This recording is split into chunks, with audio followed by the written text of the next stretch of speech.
Part 6 की शुरुआत वहीं से होती है जहां पिछला पार्ट खत्म हुआ था। गांगते मुनियोंग को हैप्पी बर्थडे विश करता है और बताता है कि मैंने तुम्हें बहुत मिस किया। गांगते की बॉडी बहुत गर्म लग रही थी। पूछने पर बताता है कि मेरी तबीयत खराब है। मुनियोंग उसकी केयर में लग जाती है। जो देख गांगते उसे बताता है कि इससे पहले तक मेरे बीमार होने पर मेरी केयर करने वाला कोई नहीं था, जिसपे मुनियोंग कहती है कि अब से मैं हूँ। तब हमें पता चलता है कि ओरिन तो मुनियोंग के मॉम की क्रेजी फैन थी, जो उनके बुक से इंस्पायर होकर ये सारी हरकतें करती थी। उसे पकड़ने के लिए पुलिस को खबर कर दिया जाता है। अगली सुबह गांगते मुनियोंग को अपने बारे में सब कुछ बताता है कि वो लोग बचपन में यहीं रहते थे, फिर किसी ने उनकी मॉम को मार दिया, जिसे मारते हुए सांगते ने देखा था। तब से ही वो तितलियों से बहुत डरता है, इसीलिए तितलियों के आने से पहले हम बार बार शहर बदलते हैं। सांगते को मेरी जरूरत है, पर मैं तुम्हारे साथ भी रहना चाहता हूँ, क्या तुम मेरे साथ रहोगी? मुनियोंग हैप्पीली हाँ कहती है। ये सुन गांगते भी खुश होता है। देन उसे कहता है कि इसके लिए तुम्हें सांगते को यकीन दिलाना पड़ेगा कि तुम मुझे उससे दूर नहीं करना चाहती हो, बल्कि हमारे साथ हमारी फैमिली बनकर रहना चाहती हो। मुनियोंग लग जाती है सांगते को मनाने के काम में। सांगते के बनाए ड्राइंग से साथ में एक नई कहानी लिखने का ऑफर देती है। प्यार से बात करती है, लेकिन इतना सब कुछ करने के बाद भी जब वो नहीं मान रहा था, मुनियोंग को उस पर गुस्सा आ ही जाता है, जिससे उसका ये प्लान तो फ्लॉप हो जाता है। इधर मिस्टर ली और जूरी भी धीरे धीरे एक दूसरे के करीब आ रहे थे। सांगते ने हॉस्पिटल में पेंटिंग कंप्लीट कर दी थी, लेकिन डायरेक्टर उसे कहते हैं कि जब तक तुम इस पेंटिंग में एक तितली नहीं बनाते हो, तब तक तुम्हें मैं एक भी पैसा नहीं दूंगा। जिसन सांगते तो गुस्से में घर चला जाता है। गांगते उसे समझाने आता है उसे अब ये बच्चों की तरह हरकतें करना बंद करना होगा और डायरेक्टर से जो प्रॉमिस किया था उसे करना होगा। पर सांगते मान ही नहीं रहा था, तो गांगते उसे जबरदस्ती ले जाने लगता है, जिसे सांगते तो उसके हाथ में काटने लग जाता है। फिर गांगते भी उसे मार के छुड़ाने लगता है। तो सांगते उसे कहता है कि तुमने अपने बड़े भाई पे हाथ कैसे उठाया? गांगते उसे कहता है कि पहले तुमने ही मुझे मारा और मार खाकर दर्द होता है, ये तुम्हें अब समझ आया ना, इसीलिए अब अपनी बचकाने वाली हरकतें बंद करो और एक बड़े भाई की जिम्मेदारी निभाओ। जिसुन सांगते कहता है कि तुमने बड़े भाई पे चिल्लाया और हाथ भी उठाया। ये बोलकर गांगते को मारने जाता है, पर इस बात गांगते अपने आप को नहीं रोकता और दोनों भाई जमकर लड़ते हैं। मुनियोंग को भूख लगी थी, इसीलिए वो गांगते को खाना खाने के लिए बुलाती है। गांगते के चेहरे पर चोट देकर मुनियोंग उसे पूछती है कि ये किसने किया? गांगते बताता है कि मेरे भाई ने, पर इस बार मैंने भी उसे मारा है। मुनियोंग कहती है अब तुम उसे जाकर बता दो कि तुम मुझसे प्यार करते हो और मेरे बिना नहीं रह सकते। गांगते कहता है मैं ऐसा नहीं कर सकता, पता नहीं वो कैसे रिएक्ट करेगा। मुनियोंग कहती है कम से कम एक बार तो अपनी खुशी के बारे में सोचो, क्या तुम्हारे कोई सपने नहीं है? गांगते कहता है कि मेरे 3 सपने थे, जिनमें से 2 अब पूरे हो चुके हैं। मुनियोंग पूछती है क्या सपने थे? गांगते बताता है कि पहला सपना था मुझे बाहर कहीं घूमने जाना था, जो सपना तुमने पूरा कर दिया, और दूसरा सपना था अपने भाई के साथ लड़ने का, जो आज पूरा हो गया, और तीसरा सपना था उसे हाई स्कूल में दोस्त और गर्लफ्रेंड बनानी थी, जिसके लिए देर हो चुकी है। पर रात को उसे सपना आता है जिसमें वो अपने आप को हाई स्कूल यूनिफॉर्म में पाता है, जहाँ उसके कई सारे दोस्त थे और उसे एक लड़की पसंद भी आ जाती है, जो और कोई नहीं बल्कि मुनियोंग होती है, जिससे वो अपनी फीलिंग्स कन्फेस करता है। ये सपने में देखकर वो बहुत मुस्कुरा रहा था, जिसे सांगते ऐसे मुस्कुराते देखकर बहुत खुश होता है, क्योंकि उसने पहली बार अपने भाई को इतना मुस्कुराता हुआ देखा था और वो बड़बड़ा भी रहा था कि मैं उसे बहुत प्यार करता हूँ। सांगते तो बार बार उसका मुस्कुराता हुआ चेहरा देखने लगता है। तो अगले दिन गांगते के फोन करने से पहले सांगते उसे कॉल करता है और पूछता है कि उसने खाना खाया या नहीं। जो सुन गांगते थोड़ा हैरान होता है, क्योंकि हमेशा तो वही सांगते को कॉल करके पूछता था। गांगते ने खाना नहीं खाया था, इसीलिए सांगते उसे खाने के लिए बुलाता है। तो दोनों साथ में रेस्टोरेंट में खाना खाते हैं और सांगते इसका बिल देता है, जिसके साथ वो गांगते को पॉकेट मनी भी देता है और कहता है कि इसका अच्छे से यूज करना और खत्म हो जाए तो मुझसे मांग लेना, क्योंकि बड़े भाई अपने छोटे भाई को पॉकेट मनी देते हैं। जो देखकर गांगते बहुत इमोशनल होता है, क्योंकि पहली बार उसने बड़े भाई की तरह काम किया था। अभी उनकी साइड की टेबल से मुनियोंग भी उठ जाती है, क्योंकि वो इन्हें फॉलो करते हुए आ गई थी और सांगते से कहती है कि मेरा भी बिल भर दो और मुझे भी पॉकेट मनी चाहिए। सांगते उसे बिना कोई रिप्लाई दिए बाहर चला जाता है। तो मुनियोंग भी उसके पीछे पीछे बाहर जाती है और उसे कहती है कि मैं भी तो अनाथ हूँ,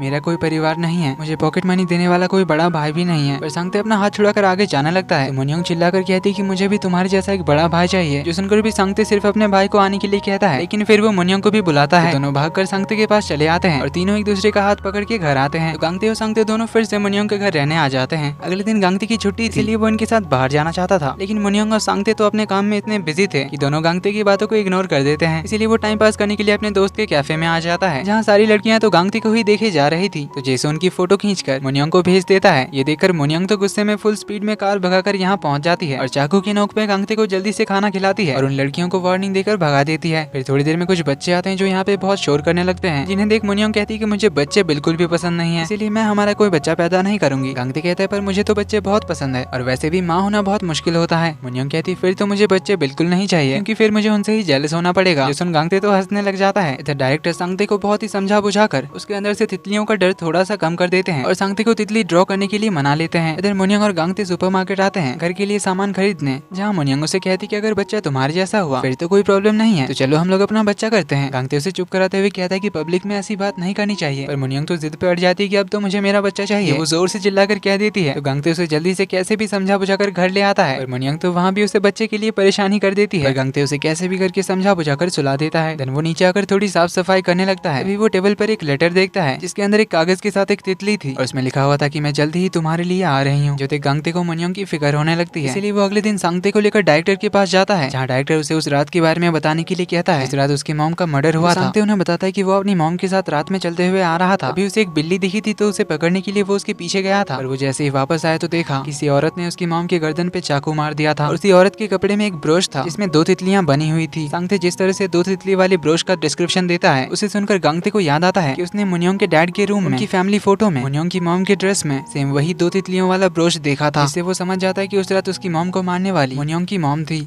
जो जानकर वो बहुत ही ज्यादा दुखी होता है। इधर मुनियोंग सांगते से मिलती है तो उसे कहती है क्योंकि अब हम लोग एक फैमिली हैं तो हम तीनों को एक फैमिली फोटो भी खिंचानी चाहिए, जिसके लिए सांगते मान जाता है। देन वो गांगते को इस बारे में कहने जाती है पर गांगते तो जैसे उसे अवॉइड कर रहा था, कहता है मेरी नाइट शिफ्ट है इसीलिए मैं नहीं जा सकता, तुम दोनों चले जाओ। मुनियोंग कहती है नाइट शिफ्ट है मतलब कल तुम्हारी छुट्टी होगी तो फिर कल हम तीनों साथ में फैमिली फोटो खिंचाने जाएंगे। जो सुन गांगते चिल्लाकर उसे जाने के लिए कहता है तो मुनियोंग चली जाती है। गांगते का आज कोई नाइट शिफ्ट नहीं था। वो डायरेक्टर को जाकर बताता है कि शायद मुनियोंग की मॉम ने ही मेरी मॉम को मारा है। डायरेक्टर ये सुनकर शॉक्ड होते हैं तो गांगते उन्हें तितलियों वाले ब्रोच के बारे में बताता है, पर वो इस बारे में मुनियोंग को नहीं बताना चाहता क्योंकि ये जानकर उसे बहुत दुख पहुंचेगा। गांगते घर लौटता है, मुनियोंग के पास बैठ जाता है और उसे ही देखते रहता है। अगले दिन सांगते और मुनियोंग गांगते को साथ में फोटो खिंचाने के लिए बुलाने आते हैं और गांगते मना कर देता है, उन दोनों को ही साथ में जाने के लिए कहता है। इन दोनों को भी बहुत बुरा लगता है, इसीलिए दोनों साथ में फोटो खिंचाते हुए बिल्कुल भी खुश नहीं लग रहे थे। लेकिन थोड़ी देर बाद गांगते भी सूट बूट में आ जाता है क्योंकि उसकी मॉम की मौत में मुनियोंग की कोई गलती नहीं थी। तो तीनों साथ में बहुत सारी अच्छी फोटोज खिंचाते हैं। देन गांगते मुनियोंग को सॉरी कहता है कल के उसके बिहेवियर के लिए और उसे प्रॉमिस करता है कि मैं हमेशा हमारी फैमिली को प्रोटेक्ट करूंगा। गांगते ने उसे फैमिली कहा, ये सुनकर मुनियोंग बहुत ज्यादा खुश होती है। इधर मुनियोंग की डैड की तबीयत बहुत ज्यादा खराब होने लगती है और अब उनके पास ज्यादा टाइम भी नहीं बचा था। मुनियोंग को इस बारे में बताया जाता है लेकिन उसको इससे कोई फर्क नहीं पड़ता। रात को मिस पार्क मुनियोंग के डैड को चेक करने आती है, जहाँ वो इन्हें अपने गुनाह के बारे में बताते हैं कि इन्होंने ही इनकी वाइफ को मारा है, जिससे 20 साल पहले का फ्लैशबैक शुरू होता है। मुनियोंग की मॉम गांगते की मॉम को मार के वापस आती है। आकर वो गाना गा रही थी। मुनियोंग के डैड ड्रिंक कर रहे थे क्योंकि उन्हें पता चला था कि उन्हें ब्रेन ट्यूमर है। तभी उन्हें न्यूज में एक औरत के मरने की खबर मिलती है। उसके बारे में सुनकर वो समझ जाते हैं कि वो औरत इनके हवेली में ही काम करती थी। तो उस खून के बारे में पूछने पर मुनियोंग की मॉम कहती है कि उसने अपनी लाइन क्रॉस कर दी थी, इसीलिए मुझे उसे मारना पड़ा। ये बोलकर वो एक साइको की तरह हंसने लग गई थी। जो देखकर मुनियोंग के डैड को मुनियोंग की फिक्र हुई, इसीलिए उन्होंने मुनियोंग की मॉम को फर्स्ट फ्लोर से धक्का दे दिया और उन्हें ऐसा करते हुए मुनियोंग ने देख लिया था और इस बारे में किसी को पता ना चले, इसीलिए उन्होंने लाश को नदी में फेंक दिया था। और मुनियोंग के डैड को डर था कि कहीं उनकी बेटी भी अपनी मॉम की तरह मॉन्स्टर ना बन जाए, इसीलिए उन्होंने एक बार बचपन में ही मुनियोंग को मारने की कोशिश की थी, पर वो उसे मार नहीं पाए थे। तब तक गांगते भी आ गया था और उसने सारी बातें सुन ली थी। पर इन सब के लिए मुनियोंग के डैड एक बार मुनियोंग से माफी मांगना चाहते थे ताकि उन्हें कोई रिग्रेट ना रहे, पर मुनियोंग से माफी मांगने से पहले ही उनकी मौत हो जाती है। तो गांगते सांगते और मुनियोंग इनके फ्यूनरल में आते हैं, जहाँ मुनियोंग को अपने डैड के लिए अब बुरा लगता है क्योंकि डैड के साथ उसकी अच्छी मेमोरीज भी थी। तो कुछ दिन बाद अब सांगते फाइनली उस पेंटिंग में एक तितली ड्रॉ करने वाला था, पर ये तीनों जाकर देखते हैं कि उस पेंटिंग में ऑलरेडी 2 तितलियां बनी हुई थी और ये तितली एग्जैक्टली उसी तरह की थी जो मुनियोंग के मॉम के ब्रोश में था। इसे देखकर सांगते तो पैनिक करने लग जाता है, बताने लग जाता है ये वही तितली है जिसने मेरी मॉम को मारा है। ऐसे ही तितली का ब्रोश उस किलर ने पहना हुआ था, उसी औरत ने मेरी मॉम को मारा था। ये सुनकर मुनियोंग शॉक्ड रह जाती है क्योंकि ऐसा ब्रोश तो उसकी मॉम के पास था, इसीलिए वो समझ जाती है कि गांगते की मॉम को उसकी मॉम ने ही मारा था। जो जानकर वो तो रोते हुए बाहर चली जाती है।